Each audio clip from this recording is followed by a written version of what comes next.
All right, let's see if we are up and running here. We're going to continue working on the conversion guide to Light of Xaryxis. That's the last component that we need to build out for us to be able to get this book assembled and published. So give me a second here while I check my signal to see if we are up and running. And then I'll go with my intro and we'll get to work. So, mic intro and we'll get to work. So, mic, yeah, sounds pretty good. All right, good. Copy. I'm going to press the button across the internets to boost the signal to see if folks think this stuff is fun to play around with or not with me. So, while I press those buttons, hey, my name is Phil Kearney. I create role-playing games, I illustrate them, and I publish online. I've been focusing attention on Spelljammer, the new campaign setting, well, newish campaign setting from Wizards of the Coast in August 2022. It's a revitalization of the campaign setting that was first introduced in Advanced Dungeons & Dragons 2nd Edition back in, I think, 1989. And, it was met with a lot of mixed results. People were excited about having Spelljammer, but I think of anything, people were excited about having ship combat and exploration mechanics in Spelljammer, which are decidedly absent, which is what got me to work here. I've been building 5e content since 2017 when the Guildmaster's Guide to Ravnica published. And when they published it, they, instead of introducing the idea of color mana and color mana pools and the 5 colors of magic, they converted Magic the Gathering into the 8 schools of magic and spell slots from 5e, which I guess makes sense, but that was the first big step that I saw. And then with Spelljammer, it pretty much locked in that 5e's mentality is not to expand rules to make 5e work more. It's to take whatever ideas you have and boil them down so that they work inside the rules that already exist. And that's a big change from almost everything that's ever happened with D&D. Pretty much every edition prior till now. The plan has been, here's our core rules, and we expand on them with new settings, new narratives, new adventures, and we expand on the ideas to see what more 5e can do for us. And that takes a lot of extra research and play testing and effort and design to build, and that just isn't how 5e works. So that's why there's such a thriving third market, like creators like me that want to build this stuff. So that's a little bit of the history there. So Spelljammer Combat and Exploration, it is a 107-page answer to what happened to combat and exploration in Spelljammer. So the effort here is to convert 5e combat, spellcasting, and exploration in the Player's Handbook and Dungeon Master's Guide into a system that can be used with fightercraft and vessels that are at the 50 and 500 foot scale during combat, and then to further expand out to 100 million miles as a max speed move per day through wild space and beyond into the astral sea, to just to have all the techie crunch stuff needed to make all that stuff work properly, thoroughly. So the DM has all the rules of physics available to either just use in their own campaign or to leverage off to create their own stuff. But you can't have rulings until you have rules. And so we try to provide a thorough modular rules that can be used both throughout combat, spellcasting, and exploration in your D&D game, on board ships, in wild space, the astral sea, flying at millions of miles per hour. There you go. So let's see. So yeah, we are in the process of, I'll click this, working through the converting the Light of Xaryxis. This morning we were playing around with beginning this. By the way, for those interested, this book cover, we started creating this on episode 15. Big shout out to the Reddit Spelljammer Preservation subreddit, where I post a lot of my work. And if you're on the Twitter X platform, I'm at Phil Kearney. You can follow me there to get notifications of when I'm live. The best way to help support the channel right now is like, subscribe, hit the bell icon to get notifications of when I am live, which is like 10 times a week. Holy Hannah, we picked up more subscribers since this morning. Thank you. I'm really thrilled that people think this stuff is cool, and I'm looking forward to bringing this and more neat stuff to the table for people to play with in the years to come. So yeah, jump on board, like, subscribe, bell icon. This book cover was created back at episode 15. Here's my Patreon. You can use my About page to find my Discord channel. There you go. So let's get this out of the way. And we are currently, this morning, we ran into the problem that we didn't have enough room here at the bottom of the page to place the NPC crew members on the screen without crowding the space. So we went ahead and reformatted, pushing up. We had previously kept the second column parallel to the first subsetting inside the chapter, but instead now we've elevated the second column to be parallel to the bottom of the title of the chapter that we're in. And that buys us an extra 2 inches. About an extra inch, which is really all the extra space that we needed to make these icons work. But it did cause everything to shift a little bit. So without further ado, we're going to get back to work here. So I'm just going to work my way from the front to the back. And God's willing, if everything pans out, by this time tomorrow night, we'll have everything sitting in place where it's supposed to be. I have tomorrow and Wednesday off. I am free from work, so I'm not going to stream the entire time, hardly. I'm going to stick to my stream schedule as usual, but hold on. But all my day and all night I'll have available for me to finish this stuff out. So that is going to be my goal, to get this stuff done by tomorrow evening so that I can then use all of my day on Wednesday to build squares and drop the assets into the PDF, and God's willing, get that sealed up and ready to go by Thursday.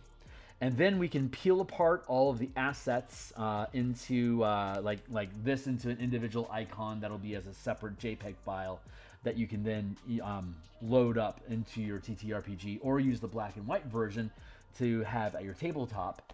And once I have all those separated out, we'll be building the ship, the individual ship statistic cards, like a character sheet for the fighter craft and the vessels. And at that point, we're done.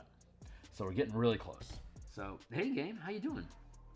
What up? I just got started. So we are currently working on fleshing out the assets for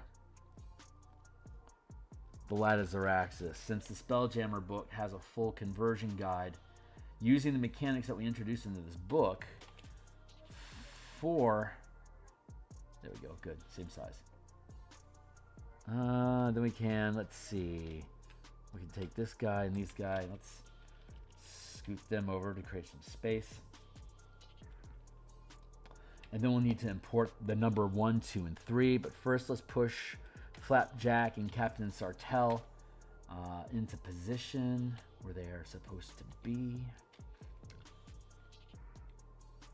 This is going to, I'm not going to be rambling and waxing philosophically nearly as much on this stream. This is more of a production effort that we're going through right now. So we're basically futzing around with when I'm in a creative space of just like painting, for instance, I have a lot more opportunity to just let the muse take over, run the painting while I talk about whatever it is that's inspiring me to talk at the moment. And I'll be able to perhaps do a little bit of that here with y'all right now, but it takes a lot more focus for me to build, to structure things like the place items than it does to paint them, ironically.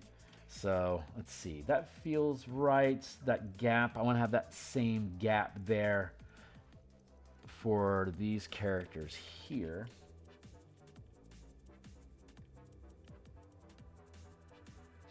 One, two, three.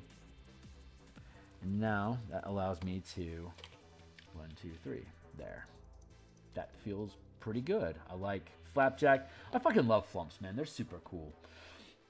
So, yeah, right on, man. Happy to have you here while you are. So let's go to here. I'm not 100% on using the labels on the ships or not. That's something we'll see. I'll go through the process and see how it sits, and if it's proper, then we'll keep it. If not, we can scrap that and just go to a bare model. But I'm liking that, leans into the character sheet idea of building with these things. And when we were here last time, we didn't have a structured depth of how much space was between each of these assets, and now we have that as well. So we have made some decent advancements on this since we were last here this morning.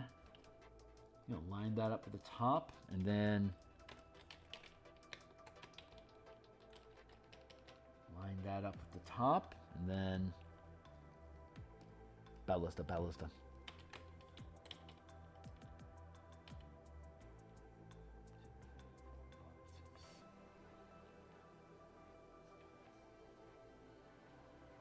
Sits really nicely. 1, 2, 3, 4, 5, 6.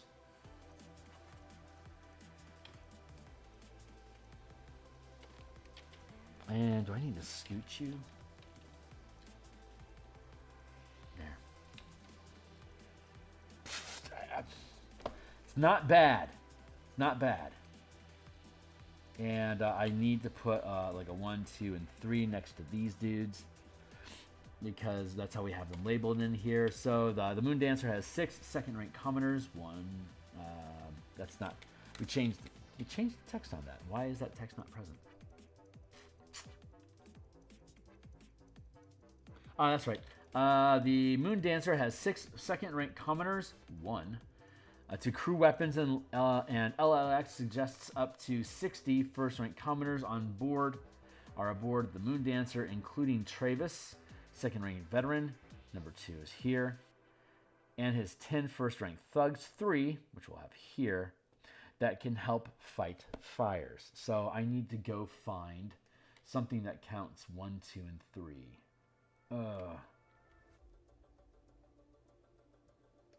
Where do I have a 1, 2, and 3 laying around inside here? I guess I'm going to go find some. Here's the done stuff. Combat is far more likely to have a 1, 2, or 3 than... oh, you know what?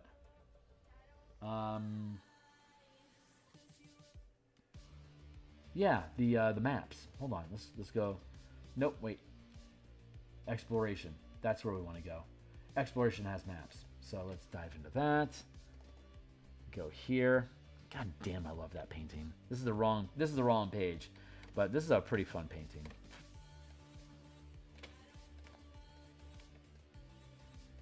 A ring world. It's fun.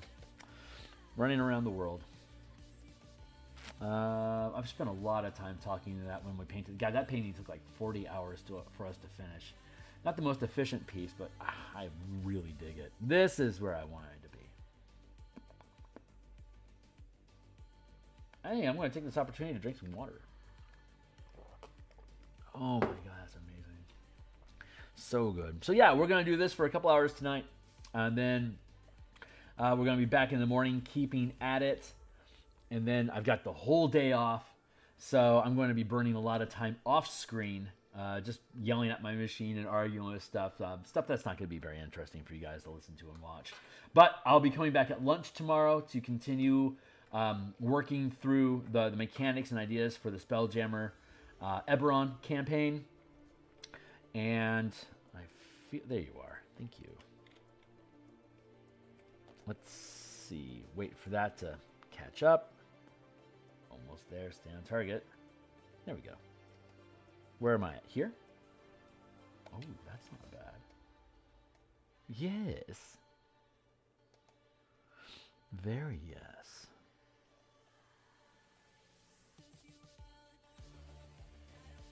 We're gonna...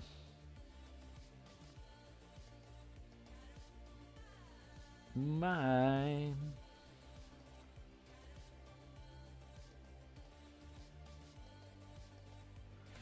Yeah, let's just scoop these.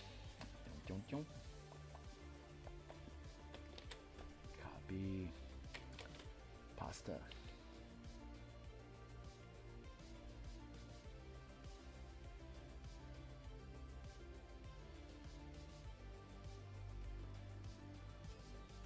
Did you import my bits or what, yo? Looks like a big negative there, Ghost Writer. Let's try that again. Oh, no wonder. Wrong layer. No. That's not it. Gimme. Gimme, gimme, gimme. Thank you. I'm going to be able to... Perfect. Same size. Let's, there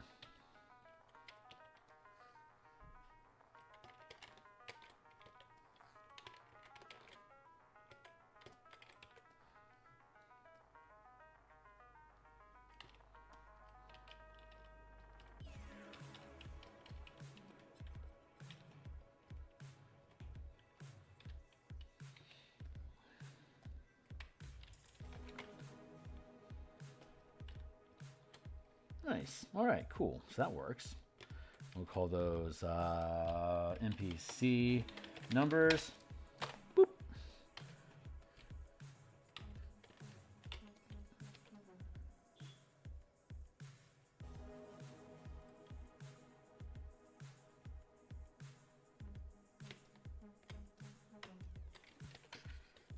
Let's do this.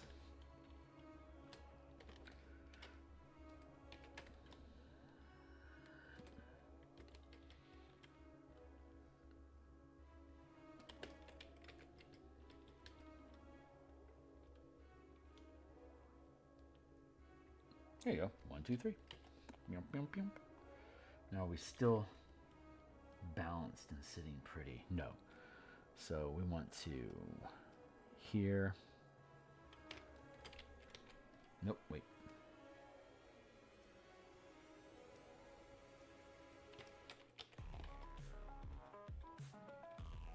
There.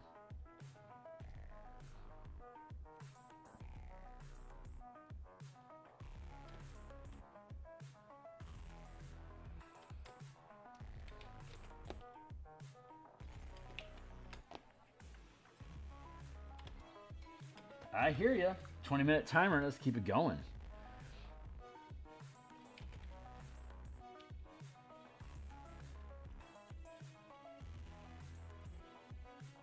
There. Not bad.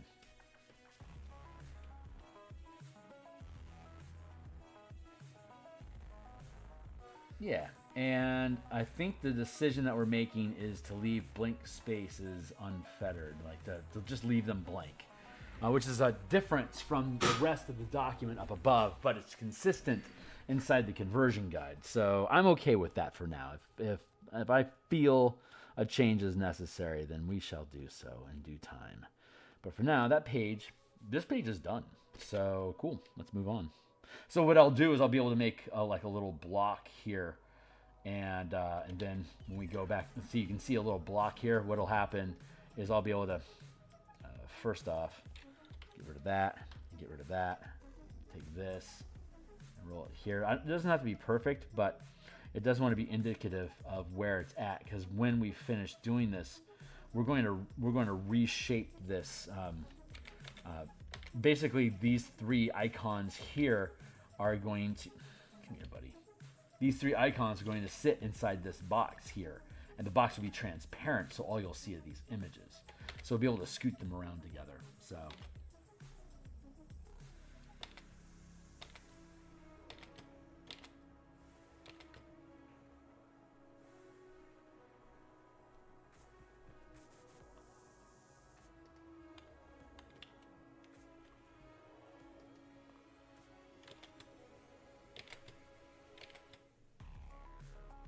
So for now,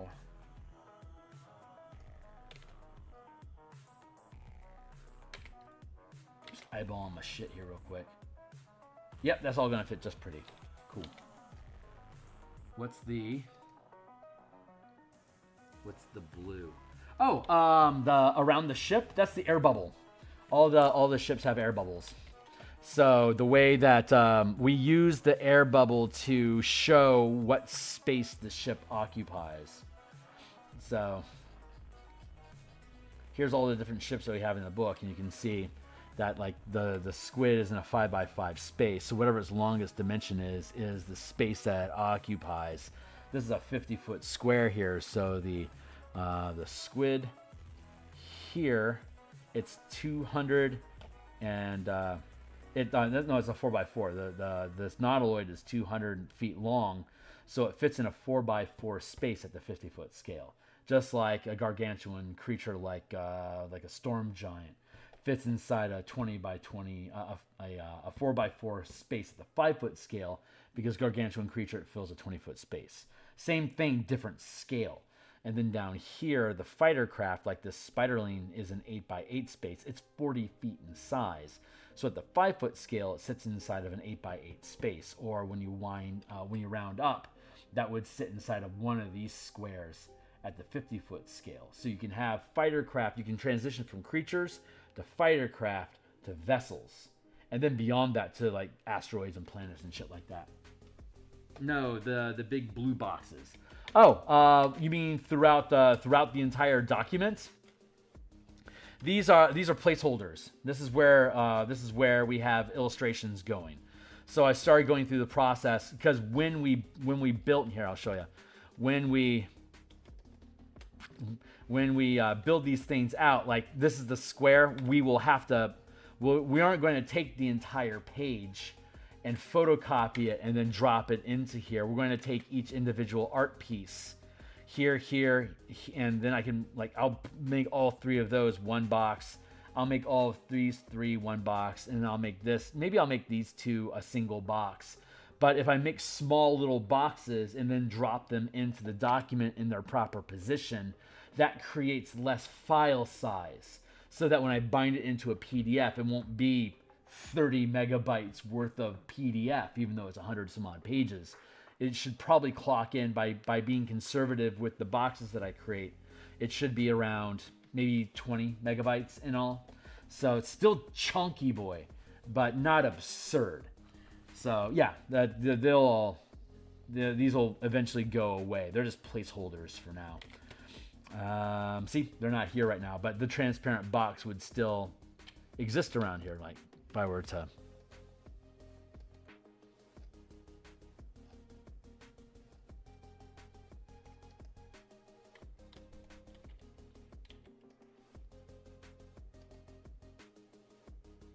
Like I'd be able to take this space here, line it up at the bottom edge here, and like build it like this.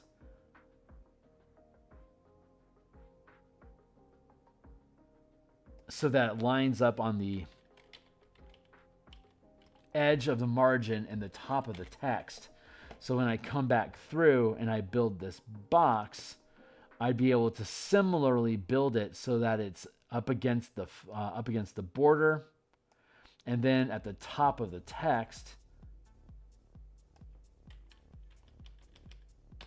And then I can just resize the box to fill whatever same size box this is using the image sizing tools. I can just verify what size this box is to the 100th degree of inches. Like this might be 2.33 inches wide and tall, so I would make this box 2.33 inches tall and wide, and lining up at the top of the text and along the side of the margin here, I know that Sartell will be sitting in the exact same spot as I'm showing it here.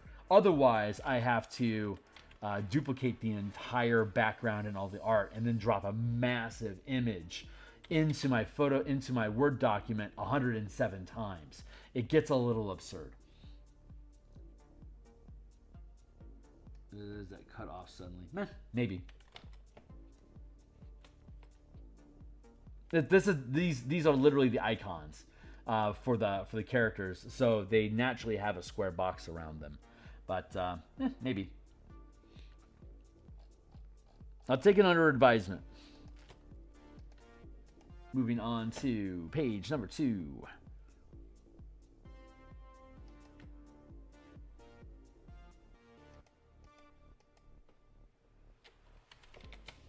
Let's see.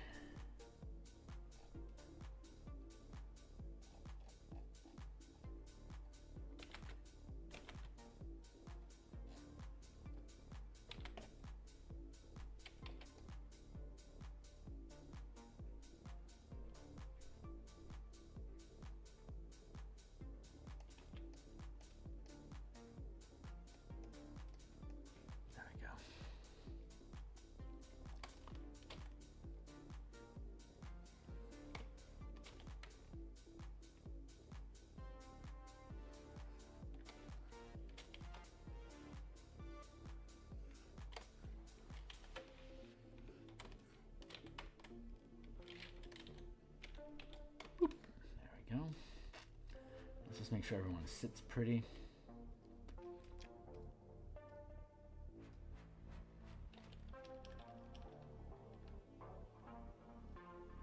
That feels pretty good. I want to get these guys centered up underneath his nose.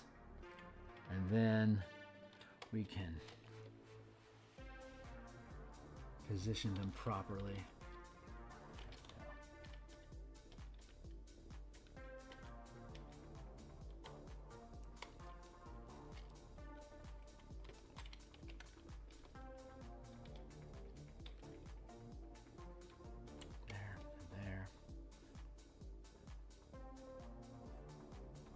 Little crowded, so I'm gonna have to keep an eye on that.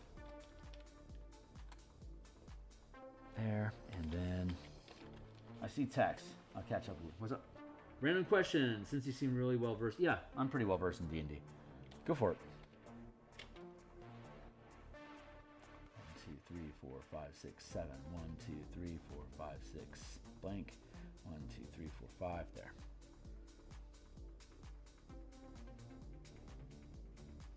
Oh, that's where it is. Harpoon Flinger should go up a touch. There it is, and that creates the gap. Perfect. And there's too much gap here, so I can create gap there. Let's bring this down.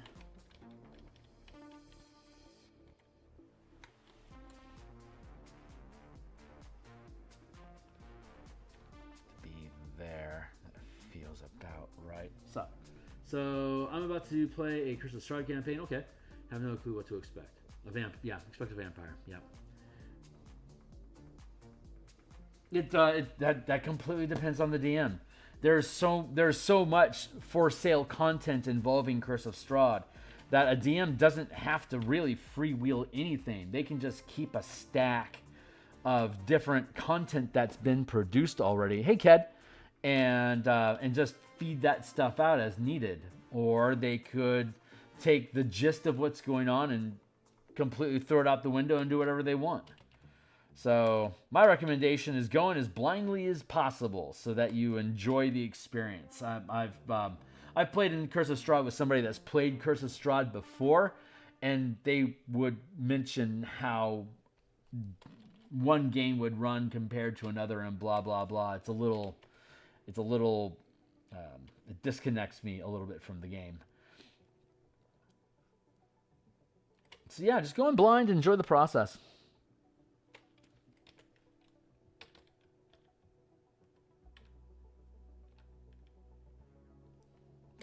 That feels pretty good. Yeah, I'm happy with that. And I've made I made the decision to leave white space at bottom of pages in the conversion guide just to leave them blank. So that's easy enough. So that page is done. Bloop, bloop. And if I change my mind later, that's up to me. Let's see. Let's get these guys all lined up.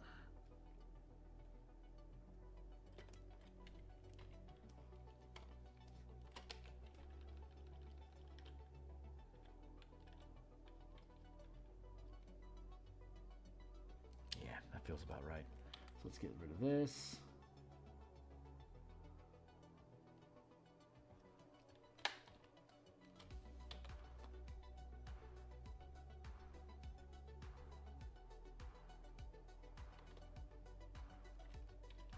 Now, I may end up deciding to put a little square frame around them, but for now I'm just going to let them free float in the space.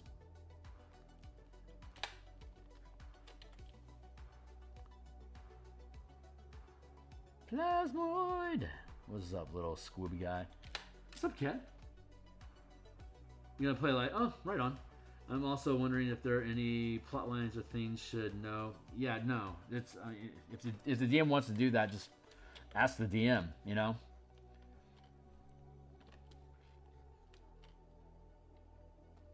I personally, as a DM, don't like players having backstories. Sticking with that immersive style of play that I prefer. If your character survives, they earn a story, and until they've gotten to that point, and screw them.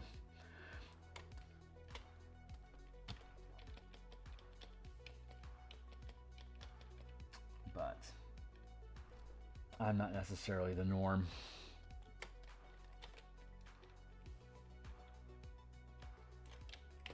There we go. And I think I just want to build a little box with the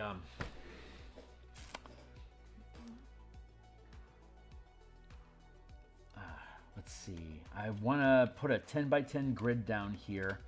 Just since this is in open space, not necessarily anywhere close to an orbit around wherever your home world is when this adventure starts. It's just one of those blank grids that you just drop ships on that can represent any scale of movement at any speed, at any distance, anywhere in reality, in wild space or in the astral sea. If there's nothing on your map that sets a scale, then your scale is effectively whatever you need it to be. And as long as your characters remain within as long as two ships remain within 1 mile of each other, they can effectively engage in combat. When they expand out further than a mile away, they can't effectively attack each other anymore.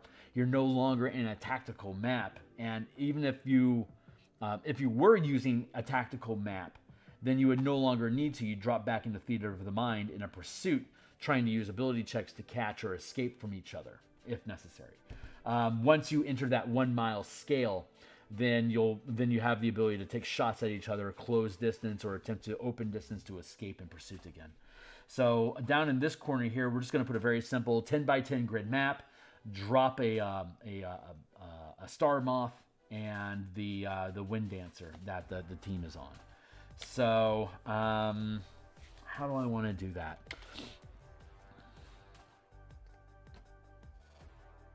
Let's go down into here and see. Did I keep Moon Dancer?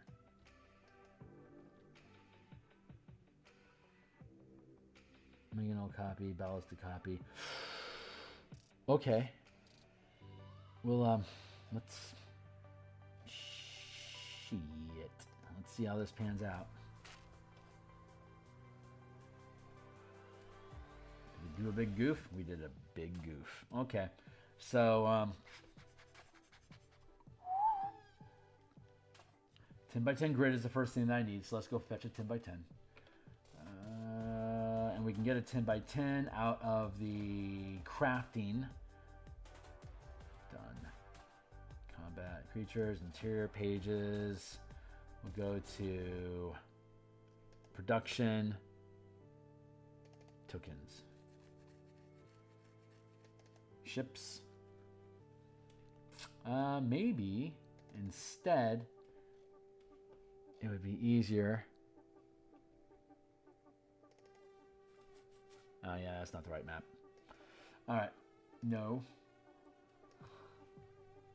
Hold on, hold my beer. Let's see. We could go.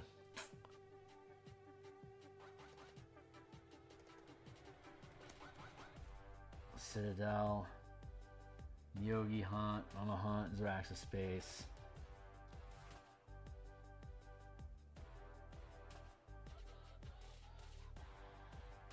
Citadel upside down. Let's see.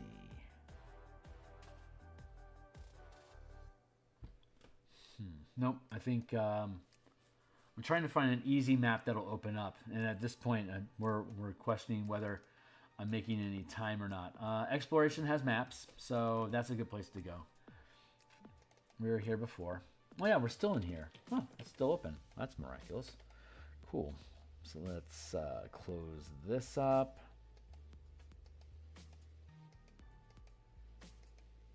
Oh no, wait.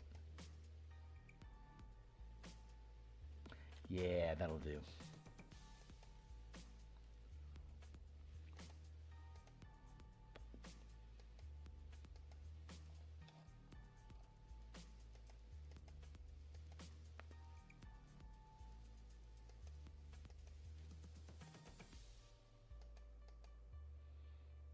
I'm going to duplicate this layer and bring it into app locks.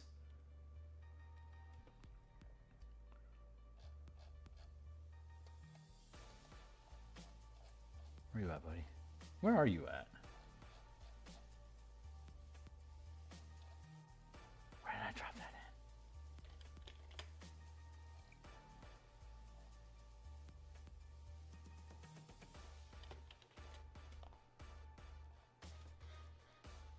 in? You down here?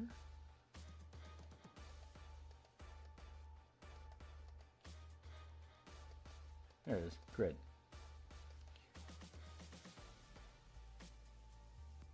Let's drop it down here. Stitch that shot.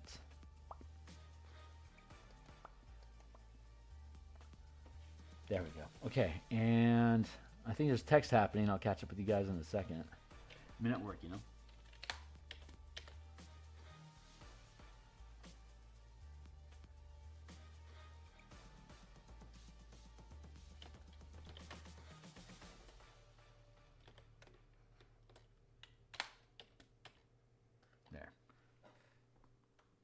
On my end, I sent my last message before you. Can you not just a vector grid? I haven't used Adobe. I mean, it's Photoshop, so I guess I could vector a grid, but I'd have to go through the process of building the grid. It doesn't just have a button that you press and it says create grid. I'm not aware of it having that capability. But that's okay. I have a bunch of grids made already. So we can just go with that.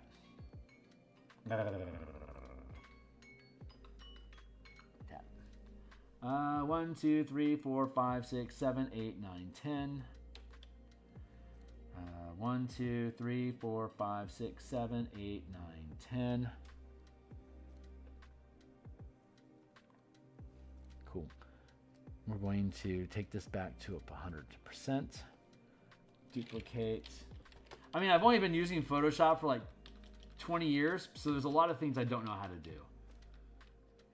I say that without any facetiousness at all. Oh my god, look at all that grit.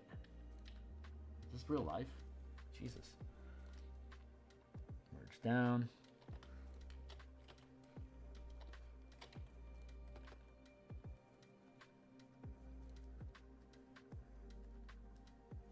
I didn't realize it was such a dirty grid.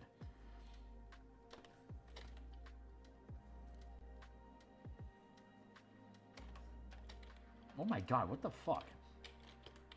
This is probably the worst grid for me to choose, but I guess it's nice to know this is so horrible for me to go in and fix the one that I pulled it from. Like nice to know, I guess.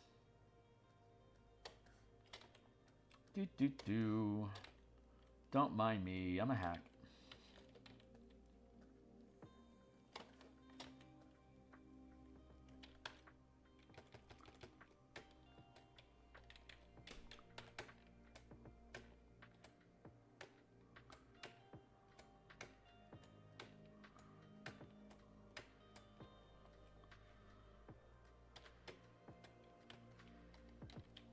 Get rid of the gritty.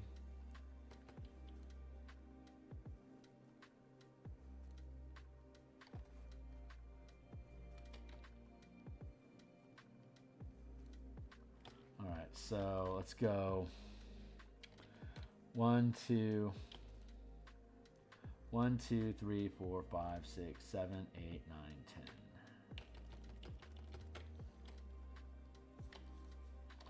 10. And 1. Let's cut it off down there. 1, 2, 3, 4, 5, 6, 7, 8, 9, 10. There we go.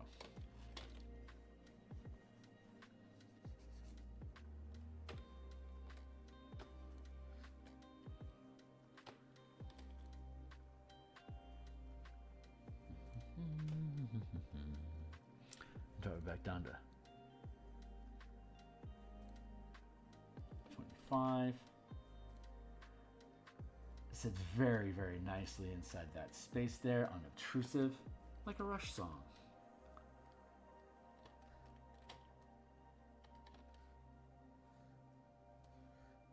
Not that it's a challenge, it's really just a question of your honesty. Yeah, your honesty. One likes to believe in the freedom of music. Glittering prizes and endless compromises shatter the illusion of integrity.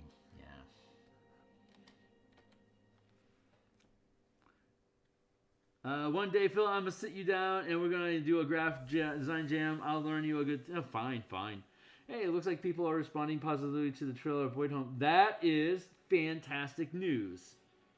Well, of course you have your doubts. It's something you poured your heart into. Naturally, you're going to be paranoid that everyone's going to hate it and that it's not going to sell worth a shit. I'm wonderful that you can... It's wonderful, and I'm thrilled that those fears can be dispelled so swiftly for you. Everyone should have such similar success in projects that they give a damn about when they're skilled. But yeah, I'm willing to accept. I'm willing to accept some learning. I don't use Adobe Illustrator or After. All I use is Photoshop. That's it. So if you can teach me a thing or two about that, I am on board. So let's scoot this over so it sits in the corner, so it's flush. There. And now I immediately hate that. So let's take it back. I'll make it flush there instead. So I have even space here and here. Here and here are already even. Yeah, I like that. I think that sits pretty. Cool. All right, so I'm going to hit save real quick. And now we got to go grab ships. Let's go grab some ships. So we will... But now we have a 10 by 10 grid that just sits on the board. So now that we have that there, we keep using that. Open, and we're going to go to production, tokens, ships. Ooh.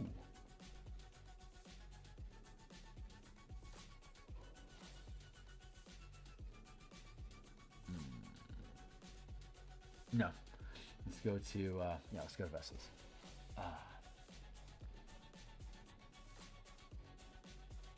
Well, you know.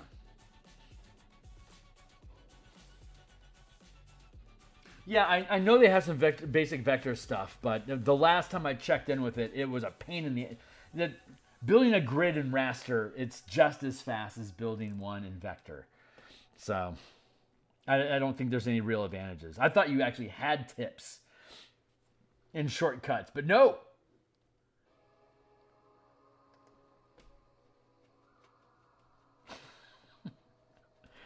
Let's take that, and we don't need the grid because we have the star moth by itself, so we can thus duplicate this group, scoop it up, drop it there, and then we can take the space galleon, and we can duplicate that group in locks as well, and if all things went smoothly,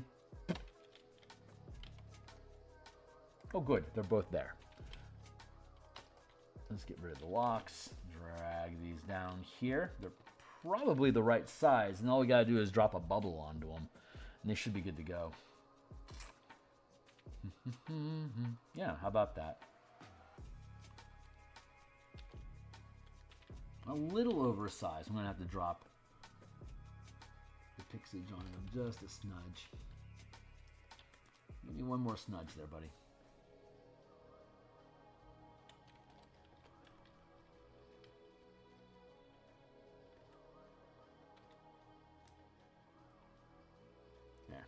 And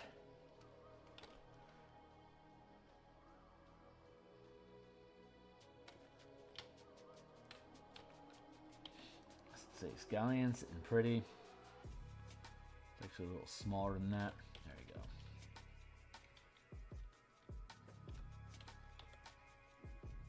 It's a little smaller still. That's about the right size. Yep. And now I actually need to ballista.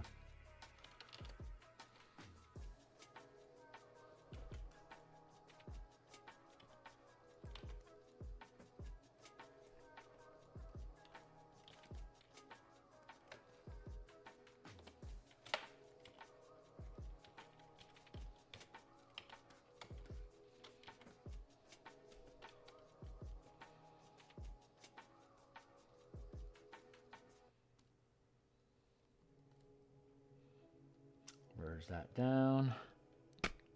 Merge. Just merge it down. Thanks. Starmoth. I'm going to be using that Starmoth a lot, so we'll keep an eye out for him.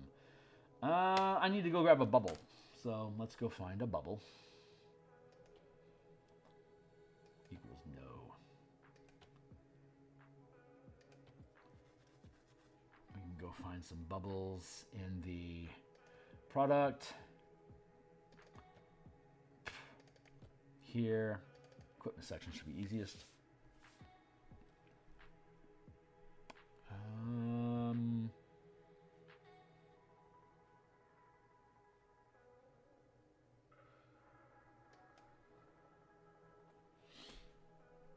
I switched from Adobe to Affinity. Well, I appreciate the kindness. Thanks, Cad. And yeah, Adobe is expensive. I used GIMP for years before picking up on Photoshop. Once I was able to turn a monthly profit on artwork, it was like I can afford Photoshop now. That's cool.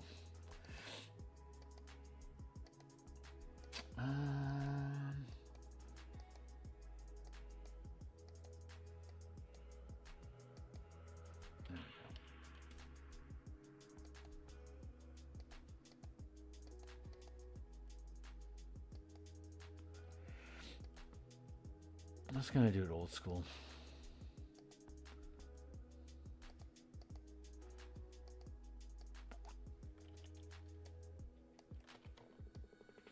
There.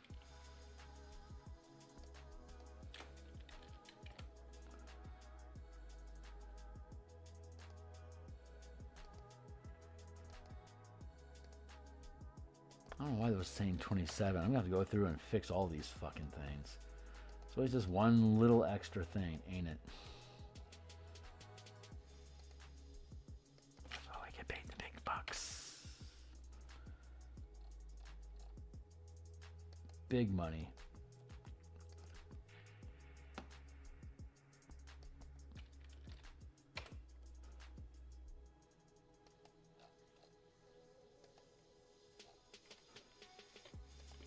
Ha! I'd like to see AI do that.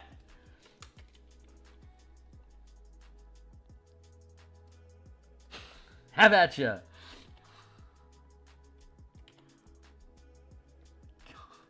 Come on, buddy. Come on. Thank you. Come on. I know you're choking on the save file. Oh, this is probably cute for me just to take a sip of water.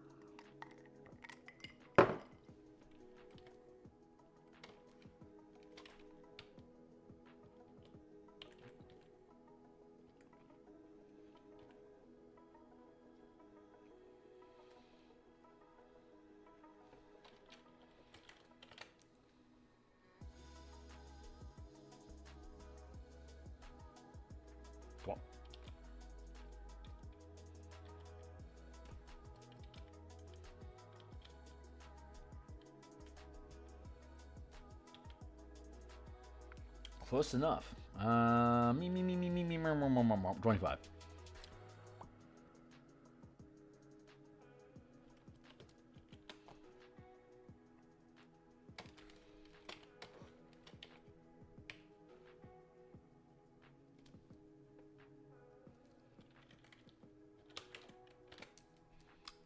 $290. Actually, let's go with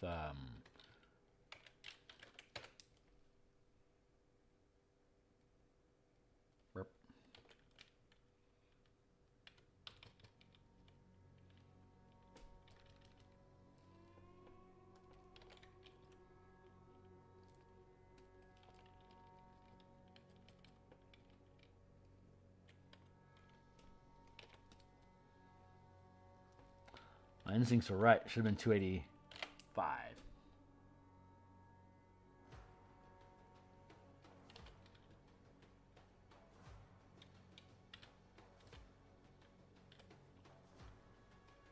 Bingo bango.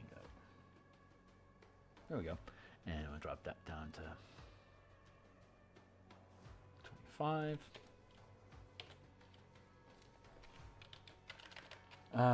Moon Dancer and Dark Star. There.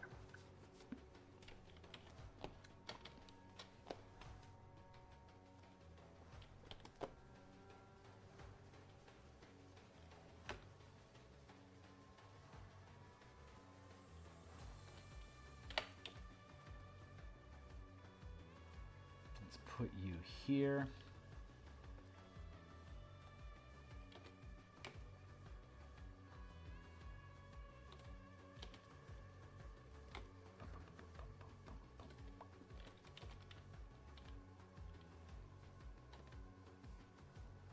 And since we have the Dark Star crew over there, let's put him here, and then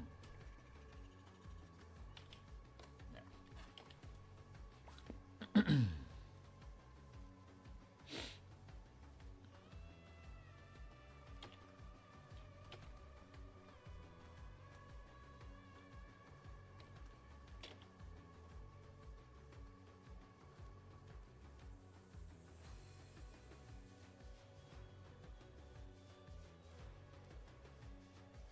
Nothing to do on this page.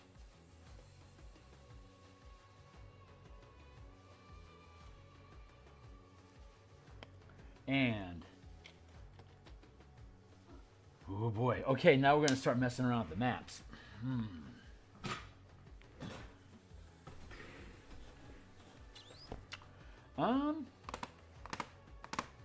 No, we're not going to mess around with the maps because the maps is going to take a lot of grind. Here, I'll show you the map. File, open. The map that we are currently going to deal with is Warlocks.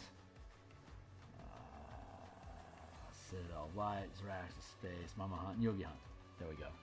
This is the map that we're going to be dealing with, and it's going to take a few hot seconds to deal with it. So, it's I still need to. I apparently didn't finish this fucking map, so that's something I'm going to have to do. Here's the color version, which is a little too active for what I want to actually do. So I need to... I can leave the boulders as is. Throughout the document, I've got colored boulders and just white grid background. That, I think, is the easiest way to actually see ships. It's neat to be able to have a star field and, you know, other, you know, related bullshit. But I don't think it benefits the visibility of the map enough. There. So I'm just going to leave it with boulders on a white field. That'll make it a lot easier to see the ships. But what I need to do is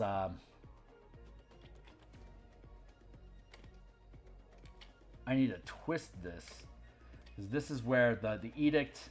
So what happens is the team finds a they find a derelict Illithid Nautilus ship, and Flapjack picks up on a life being on board with its amplified telepathy effect while sitting at the helm. So you know that there's something on board that's alive, but you can't get a clear signal as to what it is. And the chaotic good captain of the ship insists that the team go aboard to find out, is there somebody that's trapped on there that's going to starve or suffocate eventually. So go find them. And spoiler alerts, okay? 1, 2, 3, 5, 10. Good. So spoiler alerts, it's a trap. The Nyogi had basically dragged the carcass of a ship here specifically to lure people in to take a look at it. The way that the adventure is described is that it's amidst a field of asteroids that, as they shift around, you see the Nautiloid, and it's a jump scare, but it's actually broke down and abandoned. We should go explore it. So the way that this works is that while the team is on board that little micro dungeon exploring that space, asteroids continue to move around in the asteroid field, and by the time they come out, the way that they came in, which was here, is now gone. They can no longer traverse that path, and they have to find a new way out of this asteroid field. Meanwhile, there's Nyogi ships that are inside of this environment that are well versed with it, and they've got one of the large night spiders, which is too big to escape right now also, but they also have a bunch of spiderling fighter craft, which are small enough to be able to dart in between different asteroids. Like, this is where the border is, but there's like stacks and stacks and stacks of rocks. And although this is a two-dimensional a two-dimensional cross cut of this environment, you could also this doesn't have to be a horizontal plane. This could actually be presented as a vertical space, where this is like higher up than down here. Like, this is down and this is up, but since there's zero gravity and all the gravity is relative to each other, there is a common plane that all of these rocks are on, which is the slice that we're on, this two-dimensional plane that everything's sitting on. So that's a common plane that this particular labyrinth is, and there's stuff above and below it. But there can be large pockets. Like, when you transition from like here over to this zone, this could actually be a vertical movement that you're heading up instead of just the whole thing being flat and two-dimensional. You could have this be, it doesn't really matter. It's just a narrative element. And we're not tracking things in three-dimensional space. We're just tracking movement through squares. And the easiest way to do that is with two-dimensional space as a pseudo dungeon crawl sort of looking thing, but ship-sized. Each one of these squares is 500 feet. So what I do need to do is build this thing out properly. I don't need to have spiderling starts here and there. I'm putting in labels. Thank you, Timely Timer. And I only have about an hour left, so it's probably going to take me 2 hours to sort that out. So I'm not going to burden tonight with this. I'm going to do this tomorrow when I have my day off. My day off. But what I am going to do, so the map actually is, here, let's go down here into increasing the challenge. Okay, that's where we were. Here's the end of that encounter. Here's treacherous salvage. Here's a square. Here's a square. And here's a square. So this square here is the full map that we're looking at here. This here is a zoom in of this here. 1, 2, 3, 4, 5, 6, 7, 8, 9, 10, 11. Well, I could actually do 1, 2, 3, 4, 5, 6, 7, 8, 9, 10. 1, 2, 3, 4, 5, 6, 7, 8, 9, 10. So I can actually do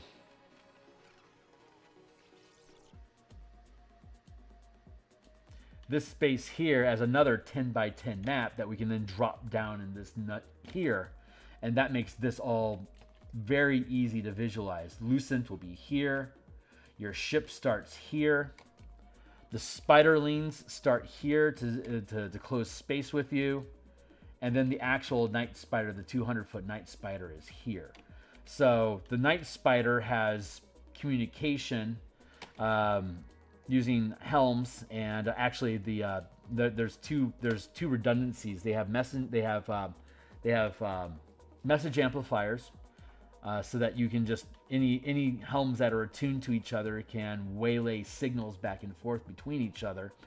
And then there's also the void the void lord Neogi, the larger CR Neogi, has the ability to charm a creature, and when they do, they basically get beast sense with that creature. They can see through their senses, and they can communicate through them like a thrall. So regardless of, even if like message signaling goes down, the actual master of both the ship and the fighterling swarm has communication with the ships through its thrall ability, which is a super fun thing to do. It has basically, you have a slave humanoid that just stares slack-jawed until its master has something to say. It's like, go left next. I'll intercept you in 2,000 yards. And like, that's all it says, and it just stays still. So this is like a sidekick that's hanging out next to the pilots that are on the little fighter craft. Kind of a fun little thing. 1, 2, 3, 4, 5, 6, 7, 8, 9. Oh, this could be more.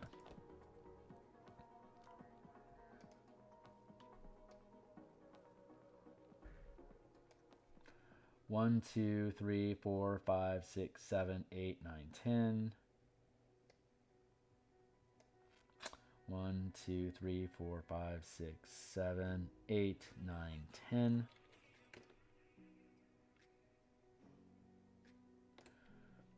Like this meticulous shit that I'm doing right now, this like get ready for like 2 hours of this as I start sorting through all my crap. But in the meantime, I can get rid of the marks and numbers, do a hard copy, and then paste.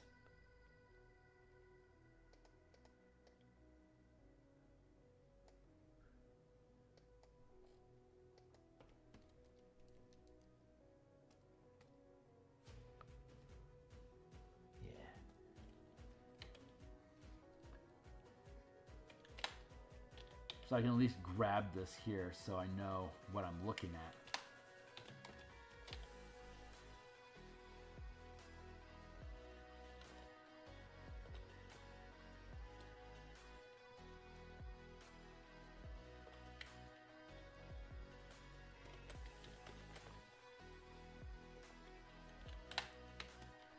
Here I am again, performing without a net.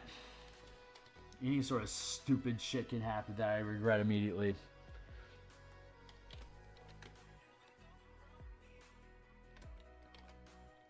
This shan't be my final form. Why could you not nudge that selection? Thank you.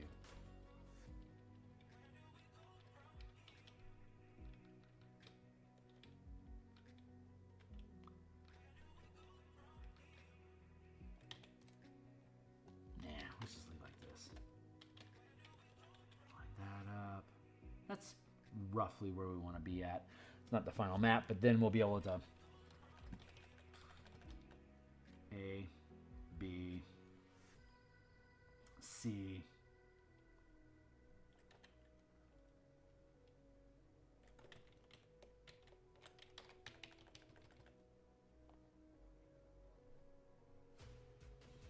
is that how this works? To leave location. Okay, so the characters start at location marked 1, adjacent to the derelict on the map to the left. They must find their way out at locations marked 2 and 3. So let's see. While exploring the derelict, the asteroids in this cluster are soon blocking the passage out. After finishing not only the Moon Dancer must find a safe way out of the asteroid cluster. The map has a 500-foot squares, which is the largest scale the Moon Dancer can navigate within the cluster without crashing into a wall of rock. To leave location 1, after salvage, the pilot must navigate through the debris scattered throughout the area by making a successful DC-13 pilot check. If the check succeeds, the ship can increase speed to navigate the map in 500-foot squares. If the check fails, the ship takes 2d6 times 10 bludgeoning damage from colliding debris, and the pilot must make a DC-13 dexterity saving throw, or the ship is scuttled, as is tailed above. The following round, the Theurgy attack, appearing on the map at position marked A. Or at either location marked B, 2, or 3.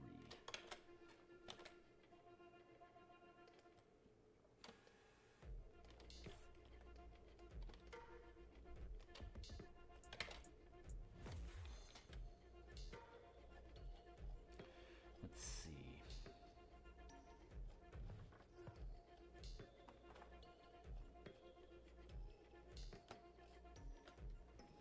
The asteroid cluster is a knot of rocks and debris aligned in conflicting gravity fields, causing them to suddenly shift and collide as the fields cross each other violently. The interior of this cluster, as depicted on the map to the right, looks similar to a normal dungeon characters would explore at the 5-foot scale, but the scale of the map here is 500-foot squares, large enough for vessels to navigate through. Asteroid walls. The walls of the cluster are fields of rocks aligned on separate vertical gravity planes. They are too tightly packed and too large for spell-jamming vessels to navigate through, but craft, like the spiderlings, can pass through asteroid walls as difficult terrain. Positioned throughout the map are choke points, depicted by numbers ranging from 13 to 25. These are unstable areas where the gravity planes of different asteroid fields collide, filling the space with debris that can damage a ship. When a vessel enters these spaces, numbers indicate the pilot check DC the pilot must roll. Pilots of craft roll with advantage. On a failure, the ship takes bludgeoning damage as indicated on the table to the right, and the pilot must succeed on a Constitution or Dexterity saving throw against the listed DC, or the ship is scuttled as well. And a scuttle means that your gravity gets shunted, and people on board can take falling damage unless they use a reaction to brace for impact.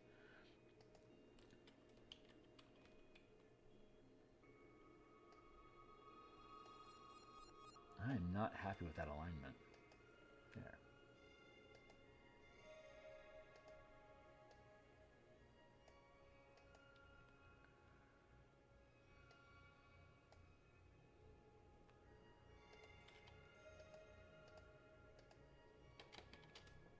There, much better.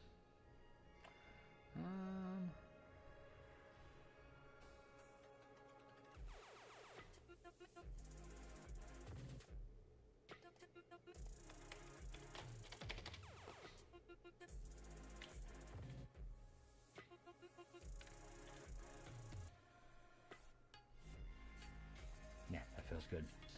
20, 30, 40, 50, 60 damage. So as we go through the map, the numbers get higher. 13, 16, 19, 22, 25, and then here's your escape here and here. So the team wants to navigate from here to here, flying blindly, not knowing what's next. And as they go through these choke points, they can take damage, and if they get scuttled, that gives the Neogi chances to catch up.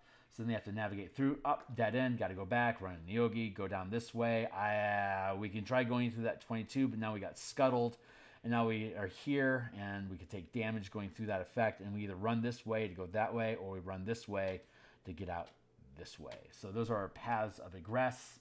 And basically the team just navigates through here, fighting Neogi as they go. And if they're doing well, and they won't, they will absolutely not do well. Their ship is going to be overwhelmed by this. But the way that the adventure is designed is that once they get out of the asteroid field, they immediately run into a patrol of 2 other galleons. So you can then turn around with a squadron of 3 space galleons. And while the Neogi has a 4x4 and 3 1x1 spiderlings with it, that's a total of 7 squares with a squadron.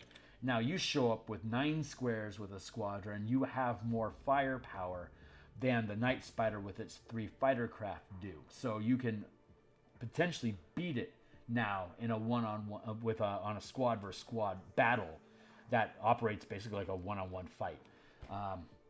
But if the team wins, then the Neogi, the Night Spider might get sacrificed, but the fighter craft, if they survive attacks, can just dart through all these rocks and escape. So you can't get the Neogi specifically.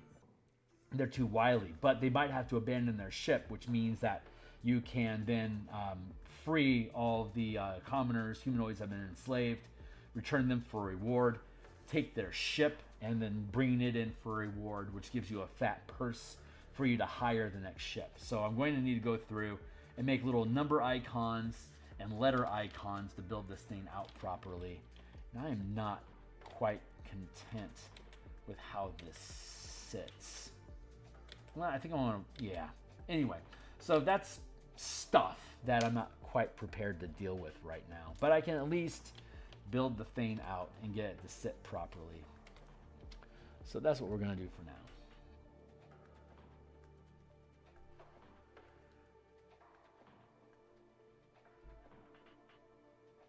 It'll take an hour or so of me cussing that stuff to get these things built properly, and I don't want to spend the time on screen here getting into a fight with my computer, throwing it around and stuff. I might lose signal.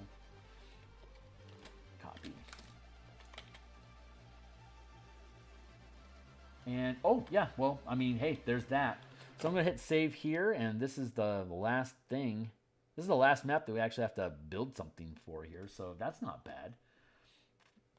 I'm going to hit save here as well. Get that out of the way. And then let's go grab the next piece.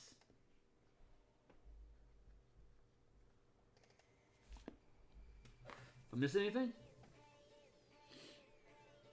Nope, nothing. That's cool.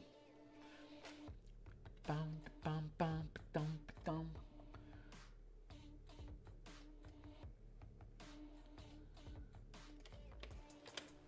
Woof.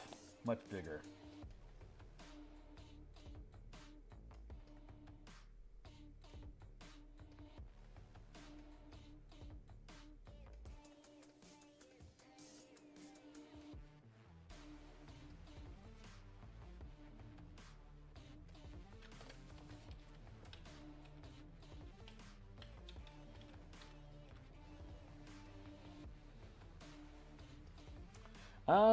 Is this still accurate? I don't know. Hold on. I think I have to do some importing. So let's go. Don't necessarily need this anymore. Hold on. Let's go find out.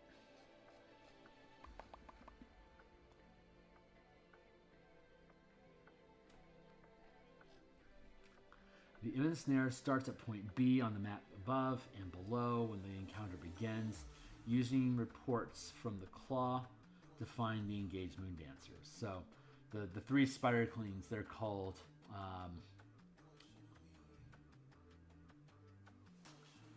there's the claw, the fang, and talon. Those are the three spiderlings that compose the squadron of fighter craft that the team is dealing with. And they have piercing rams in the form of their claw spider legs. They got ballistas on their back, and they also have 2 harpoon flingers. So that's the stat out that we have here. This was the space that we used for the map. Now we're down here. The Eben Snare, which is the actual 200-foot Titan ship. The Eben Snare starts at point B on the map above and below when the encounter begins. So first map here is... Oh, there's a 4th map. What?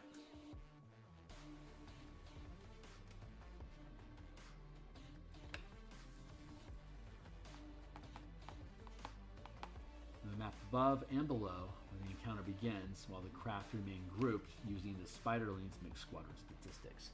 So this is going to be a zoom in on where the spiderlings are. Okay, so we've got 4 maps. We've got one map over here. We're going to have another map over here where the spiderling's at. And we're going to have a 3rd map over here, which is where the Eben Snare is going to be. So we got 1 map, 2 maps, 3 maps.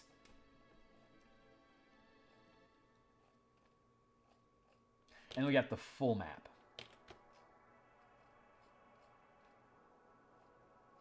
And I'm going to have to parse that out. 1, 2, 3, 4.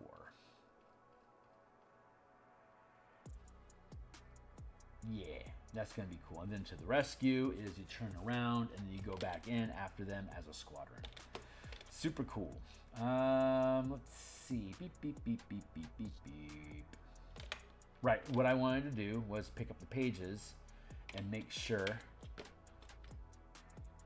that we're looking at the right stuff. So I'm going to drop this off screen for now. Changes equal no. Locks part 2. Let's conceal that. It's page 87 through, what, 98? Is that right?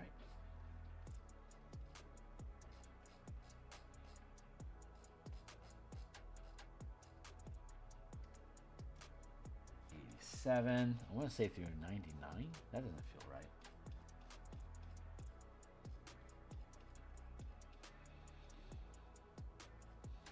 Big chapter. 87 to 98. There we go. 87 to 98. So, I think we have one of these built already.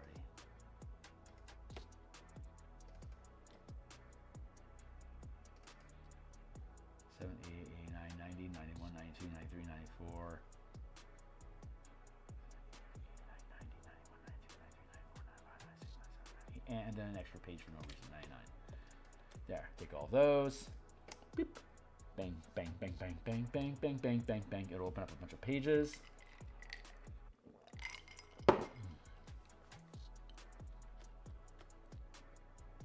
Beep, beep, beep, burp.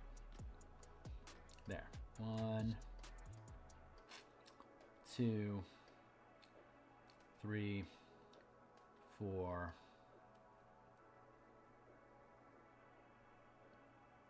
5, 6, 7, 8, 9, 10, 11, and 12. I don't necessarily know if all these pages changed. I just know that a lot of them have changed since I first built this document. So the safest thing for me to do is just to assume they've all changed, to pick them all up and just stack a bunch in.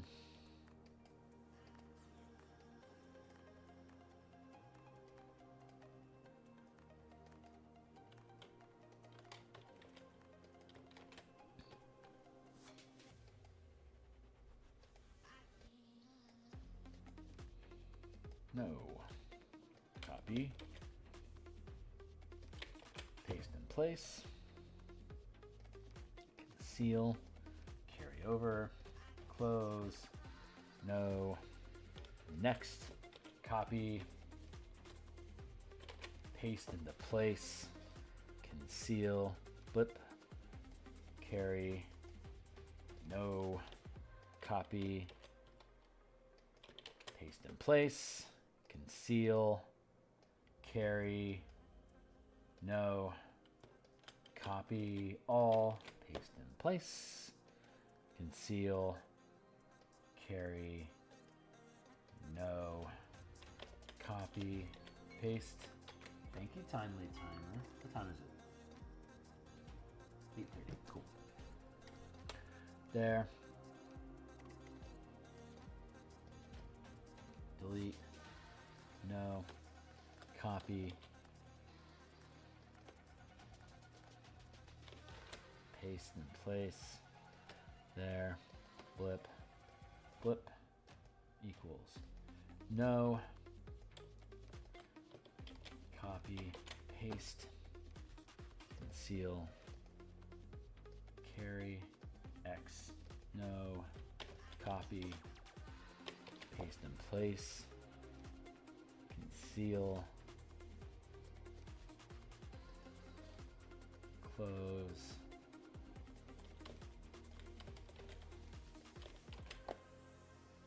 blip, blip, blop, no, copy, paste, delete, no, there we go. Now we can go in.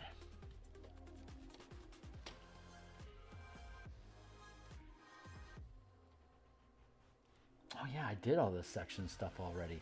Cool. And then all we have to do is basically adjust for stuff. This might go really quickly. Let's not make any assumptions, shan't we? Zidali, sitting in the corner, being really special to all.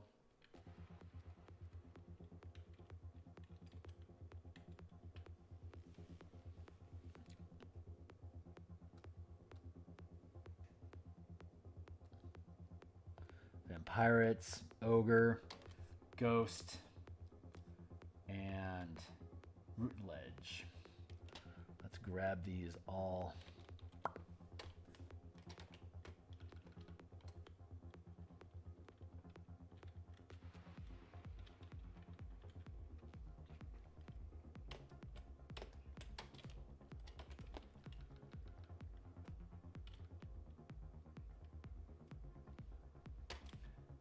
He's in a good place.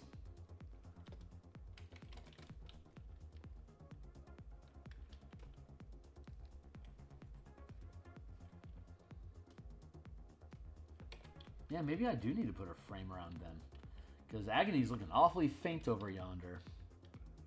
If I had a frame around these, that would not be an issue. So, game, you might have an idea about that. Not so much about fading, but about putting a frame around them, so that so they do have a start and end. I don't know. We'll figure it out. Maybe I just need to do something fancy with Agony specifically.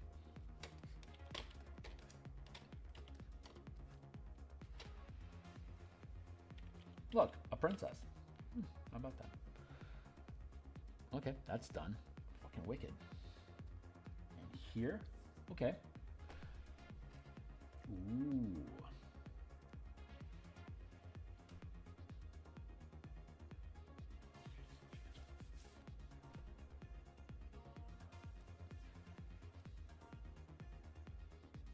Yeah, that did change.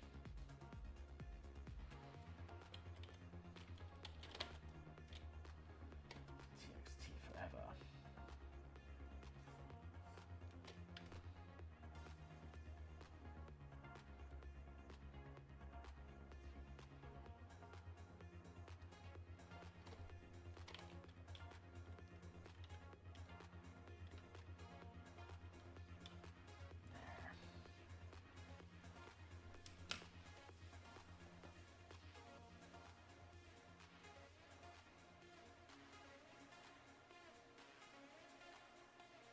Yeah, I'm going to cut tonight short a little bit. I've got another 15 minutes, so I'm going to jump in on... Yeah, I'm going to go for another 15 minutes and we'll cut it out.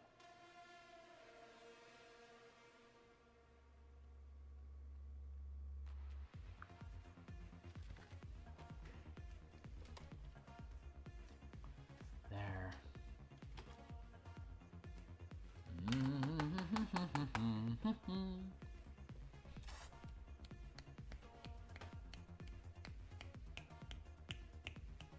Figuring things out. I'm going to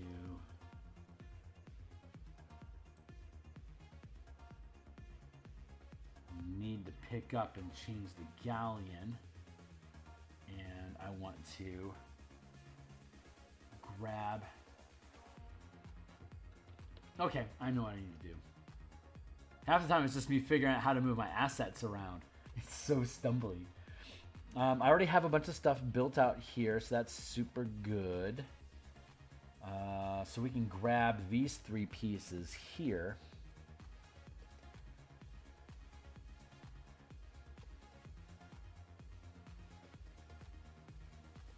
Here. So we can grab the ballista, the mangonel, and the harpoon flinger. And we can duplicate those layers, and we can import those into part 2. Nice.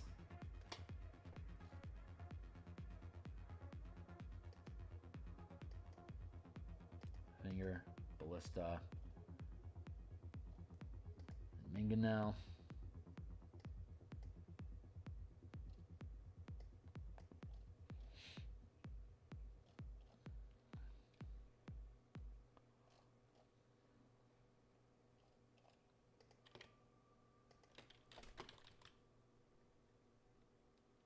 Drop these things down here.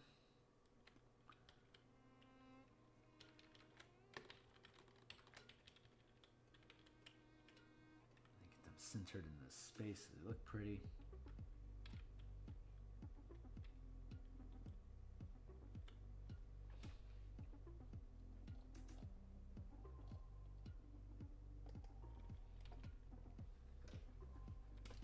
And then over here again,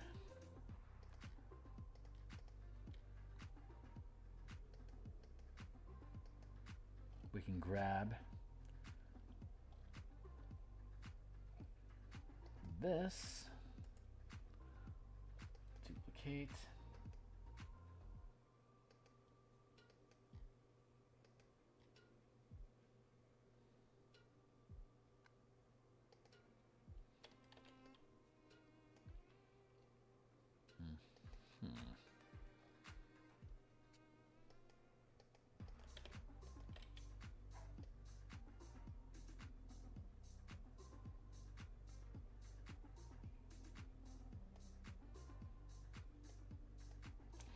extract those things, conceal those bits. Actually, I don't need those at all.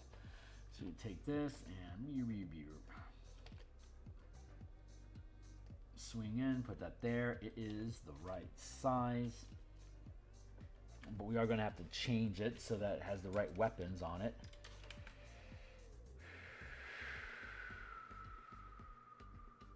Which we can do. Cool, so let's then go grab, I'm gonna shut this down for now so I don't overburden my drive. Let's go back to the ships, production, interior pages, done, equipment, ship grid. This will be easy. Barely an inconvenience.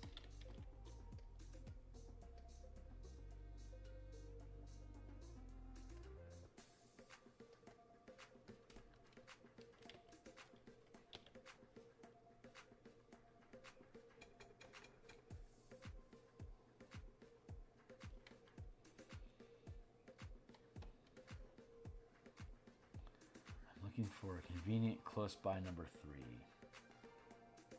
Is there any close convenient nearby? Hardly. 1, 2, 1, 2, 3. I can get it off the Star Moth. Okay. Which I just fucking closed. That's fine. Let's go with copy all and paste direct.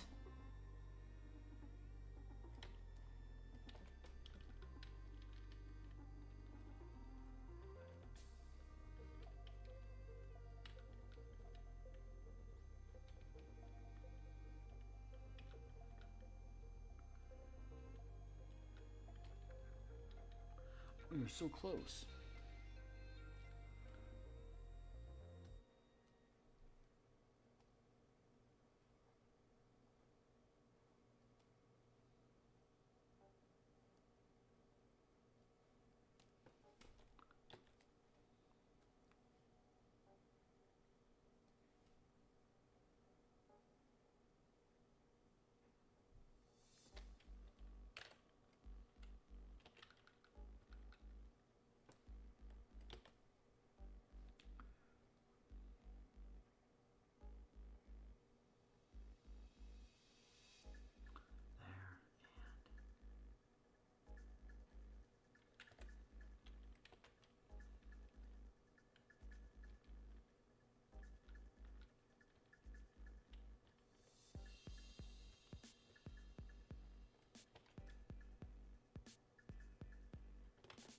Perfect. Okay, cool. So those numbers are good. So we can make this 1, 2, and 3. Okay.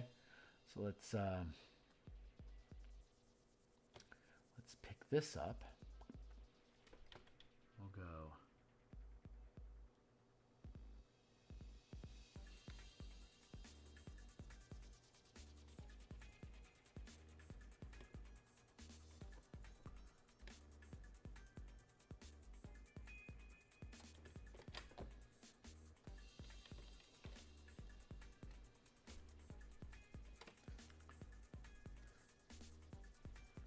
Blissa will be 1.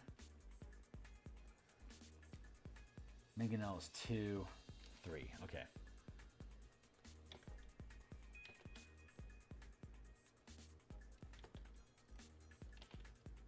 One,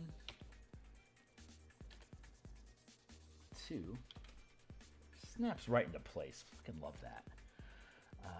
We can afford to merge that down, and now I gotta go peel open the Star Moth again and steal that number 3.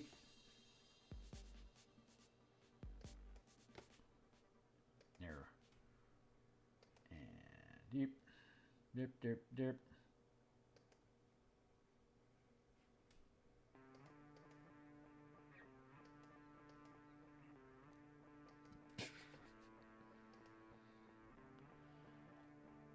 Dark Star.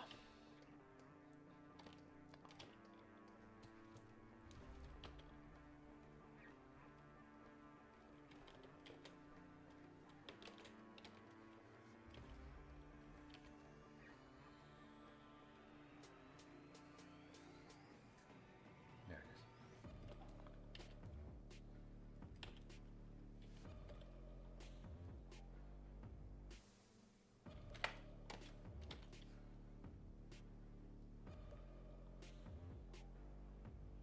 Bam, motherfucker snaps into place.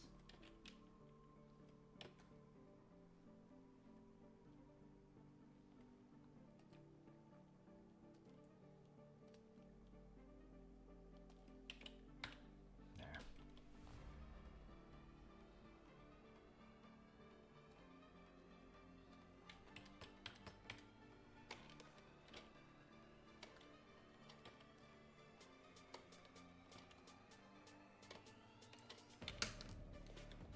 So let's go back over to this document to make sure everything's doing what I need it to do. Last breath, ballista, ballistae.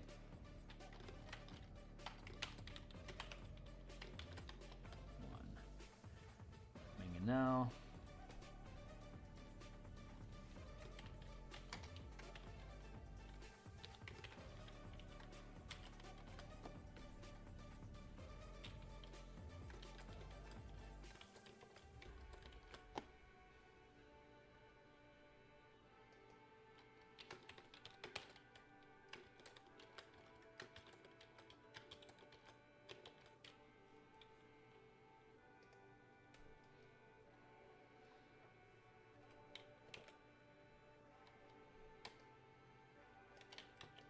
There, 1, 2, 3, looking good.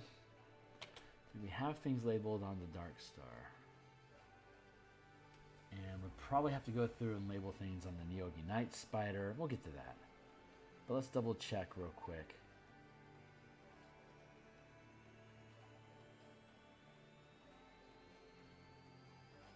Make sure I have this squared away up here.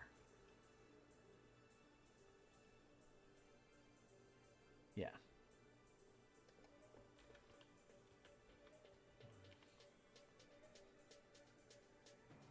Mangonel times 1. Okay, it does do X1.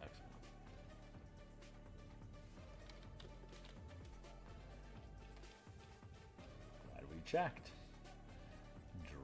Drop back down into here. Back. Bump. Come on, let's keep on moving. Yeah, look, princess.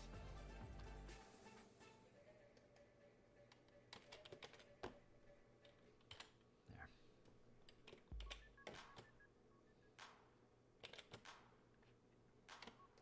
This page is now resolved, so we can stitch this one shut. Huzzah!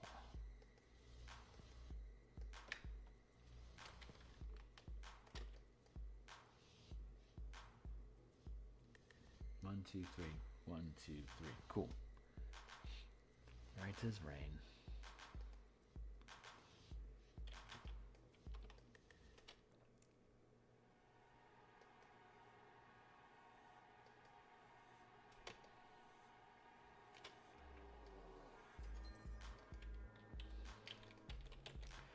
TXT. We get over here. Yeah. Holy crap. All right. That one's good to go. Bloop, bloop, bloop.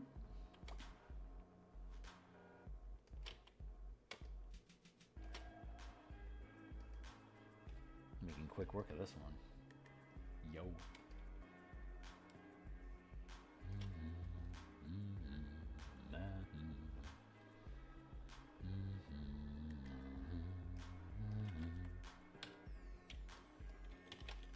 TXT.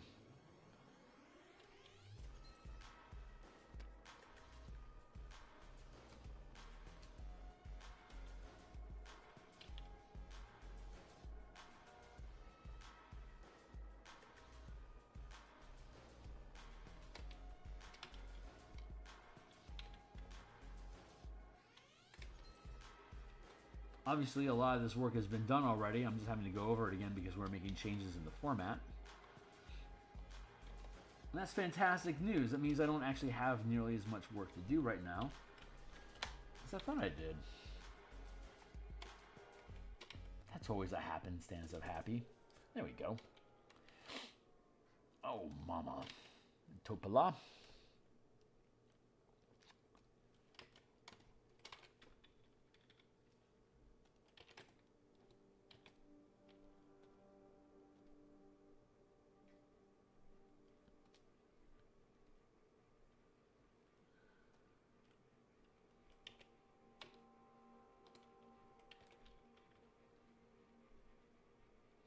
Why are you brain locking on here, dude? Part 1, no.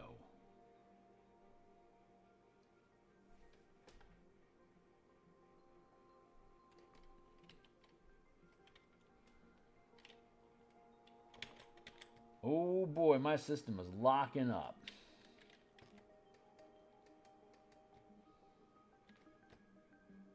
It's about time that I exit. I think I have to restart my computer. Look how slow and clunky that is. What's going on with you, dude?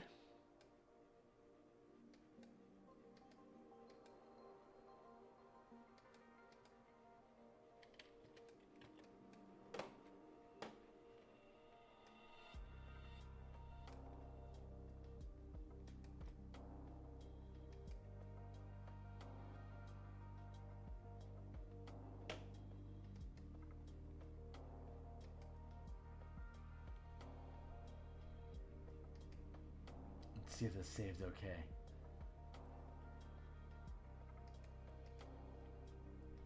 Looks like it's saved okay. Good. It was glitching on us there for a second.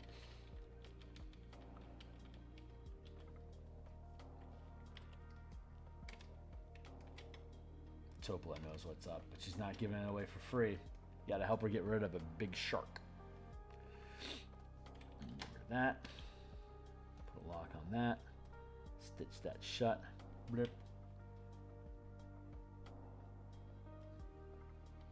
Topola's Tower, 1. Space Eel Colony, 2. Abandoned Nests, 3. Dwarven Facade, 4. Unusual Lichen, 5. Slumber Rock, 6. Cool, we have everything. And that's our timer. So I'm going to go ahead and step out and just be finished for today. I'm going to be back tomorrow morning. I'm going to get into a fight with my document over the Spiderling map. So I'm going to do that. I'm going to do that off stage, so you guys don't, so you guys don't have to see Mom and Dad fight. So I'm going to call that here for now, and hopefully some folks thought this stuff was cool and fun. I certainly had a blast, and I'm really, really happy to be moving forward with this piece. So we're making progress, and I think we can realistically have this maybe on Friday. We're running out of stuff to do. As soon as I can cycle through this, we start picking up all these things and dropping them into the PDF. And once they're in the PDF, then we all have to do is assemble the assets in the zip folder. Once they're in the zip folder, we can, I think we're going to build ship character sheets, and then we can publish it. So we're almost out of, there's a lot of micro tasks inside of all of that, but we're almost out of tasks. So I will see everybody. Hopefully I'll see everyone tomorrow morning. See you then. Cheers.